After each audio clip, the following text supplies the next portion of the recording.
Poradenské centrum Katolíckej univerzity, fungujúce už od roku 2011, ponúka svojim študentom pomoc v oblasti kariéry, financií či osobného života. Katarína Markovičová nám prezradila, aké aktivity sú pre študentov na tento zimný semester pripravené. V zimnom semestri akademického roku 2013-2014 sme pripravili taký podporný a rozvojový program pre študentov, ktorý je zameraný na rozvoj vzťahov, ich budovanie, takže študenti môžu každú stredu o 14:40 prísť sa trochu vzdelať. Poradenské centrum využívajú študenti najmä pre kariérové poradenstvo, no jeho dvere sú otvorené všetkým, ktorí majú akékoľvek ťažkosti.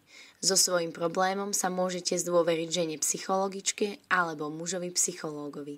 Tak najčastejšie sa venujeme nie tým, čo majú problémy, ale skôr tí, ktorí chcú niečo viac a chcú na sebe pracovať, napríklad na tom, že ako sa uplatniť ďalej v budúcnosti v tej svojej kariére. Takže hlavne je toto kariérové poradenstvo plus ten rozvojový program na rozvíjanie ich zručností v oblasti toho uplatnenia. Pre Média KU, Lucia Beňová.